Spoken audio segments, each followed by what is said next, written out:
নমস্কার বন্ধুরা, পদ্মদির রান্নাঘরে আপনাদের সবাইকে স্বাগত। আশা করছি আপনারা সবাই খুব ভালো আছেন। আমিও খুব ভালো আছি। আজ আমি আপনাদের সাথে শেয়ার করব তালের বড়ার রেসিপি। সঠিক পরিমাপ দিয়ে কিভাবে ভেতর থেকে নরম আর বাইরে থেকে মুচমুচে তালের বড়া বানানো যায় সেটাই আমি আপনাদের সাথে শেয়ার করব। তাহলে চলুন দেখে নিন রেসিপিটি। এখানে আমি একটা বাটি নিয়ে নিয়েছি বড় সাইজের। দিয়ে দিচ্ছি 2 কাপ ময়দা।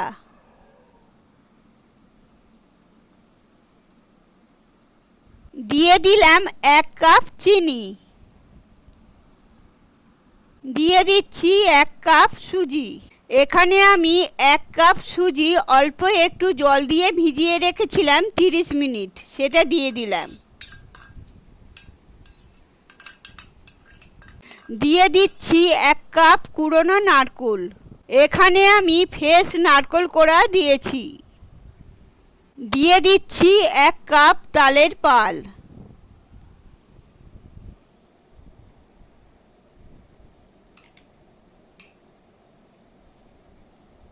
সমস্ত কিছু হাত দিয়ে এইভাবে মাখিয়ে নেব। খুব ভালো করে মাখিয়ে নিতে হবে। এই সময় আমি দিয়ে দিচ্ছি অল্প একটু লবণ। লবণ দেওয়ার পর খুব ভালো করে ফেটিয়ে নিচ্ছি।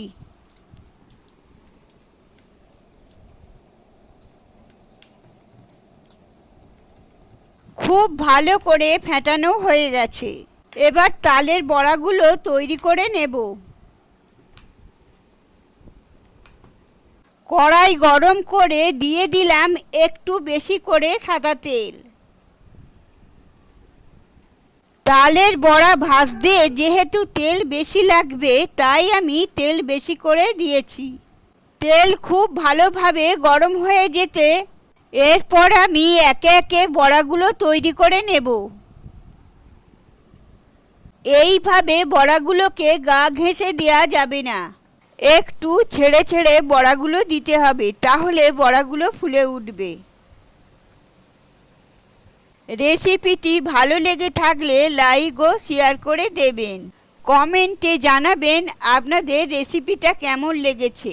নতুন বন্ধুদের অনুরোধ করছি এই রকম ঘরোয়া রেসিপি দেখার জন্য আমার চ্যানেলটিকে সাবস্ক্রাইব করে পাশে থাকা বেল আইকনটি অবশ্যই প্রেস করে দেবেন। আমি যখন কোনো নতুন ভিডিও আপলোড করব তখন সবার আগে আপনাদের কাছে পৌঁছে যাবে। বড়াগুলো ভাজা হয়ে এসেছে, আমি উল্টে পাল্টে ভালো করে ভেজে নিচ্ছি। এই সময় গ্যাসের আঁচটাকে আমি হাইতে রেখেছি। বড়াগুলো ভাজা হয়ে গেছে, এবার একটা প্লেটে তুলে নিচ্ছি।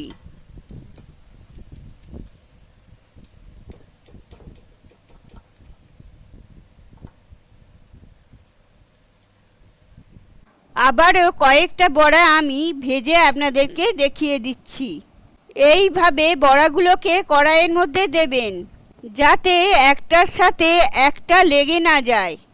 এরপর সমস্ত বড়াগুলো তেলের মধ্যে দিয়ে তারপরে গ্যাসের আঁচটাকে বাড়িয়ে দেব। ভালো করে নাড়াচাড়া করে বড়াগুলো ভেজে নিচ্ছি।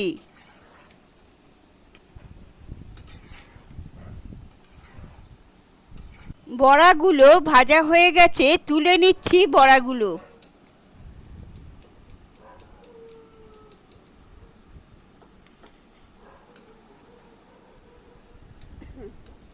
তৈরি হয়ে গেছে এই রকম ভেতর থেকে নরম আর বাইরে থেকে মুচমুচে বড়া। আপনারাও তৈরি করে ফেলুন, দেখবেন খেতে লাগবে অসাধারণ।